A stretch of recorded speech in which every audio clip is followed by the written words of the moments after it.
Tinanggap ng mga decommissioned combatants ng Moro Islamic Liberation Front at kaanak ng mga ito na nasa kolehiyo ang educational assistance mula sa gobyerno.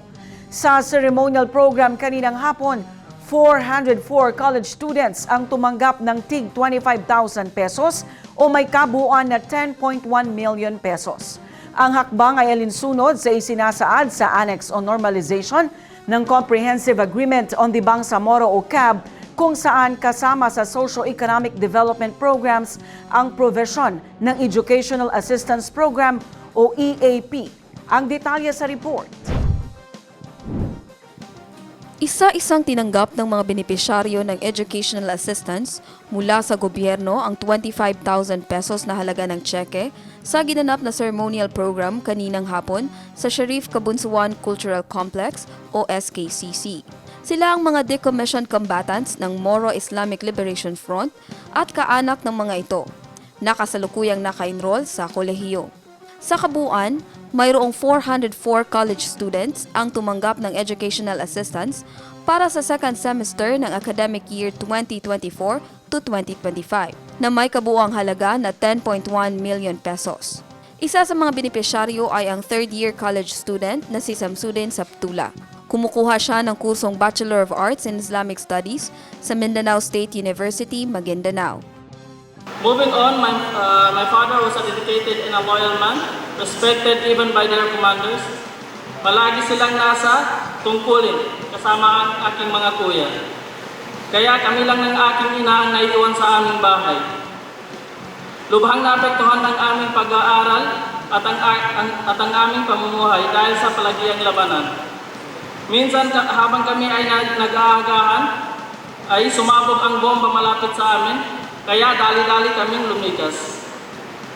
Dahil dito, naging matatag ako at hindi na ako natatakot sa mga putok. Sa kabila ng lahat, nagsikap akong makapag-aral.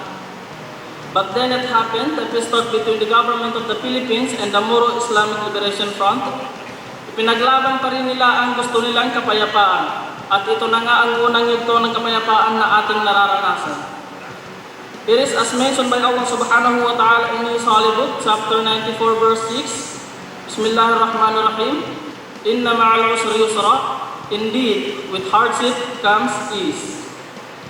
Ang pagpapasya ng ating mga ninuno ay isang mabigat na pasanin.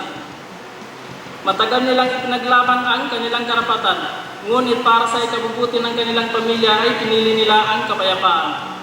Hindi ito pagsuko o kaduwagan. Ito ay pagmamahal at pagsasakripisyo para sa kinabukasan. Ang pinakamalaking laban nila ay ang pagpili ng tamang landas para sa atin.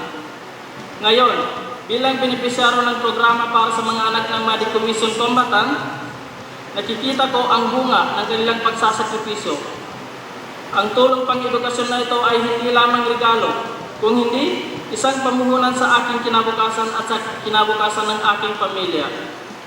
Dumalo sa distribusyon si Special Assistant to the President, Secretary Anton Lagdameo, OPAPRU Secretary Carlito Galvez Jr., GPH Peace Implementing Panel Chairperson Cesar Llano, Presidential Assistant for Bangsamoro Transformation David Desiano, MSU System President Attorney Paisalin Tago, at iba pang opisyal mula sa GPH at MILF, TFDCC.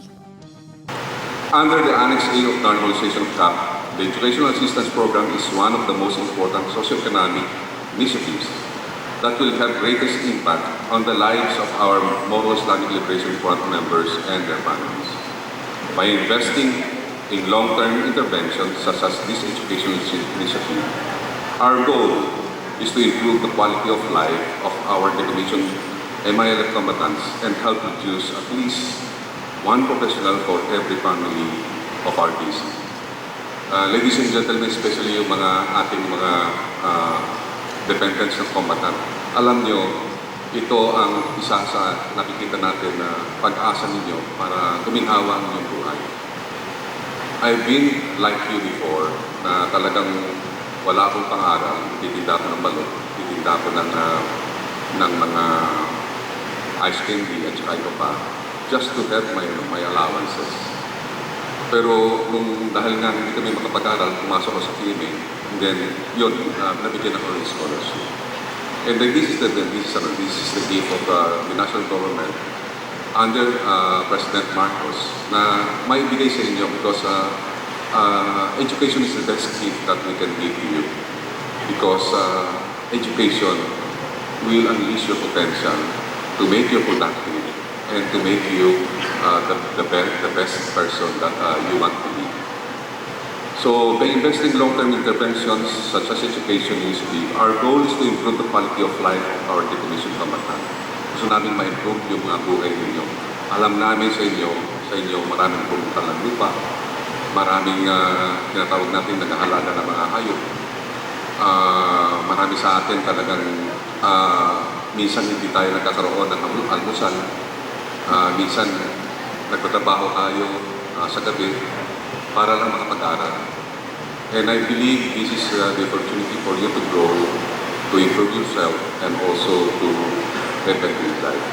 Kami po sa UPAPRO at sa OSAP, sa Office of the President, ay naniniwala na sa pamagitan ng edukasyon ay mapapataas po ang ating kapatid na MILF ang antas ng kanilang pamumuhay.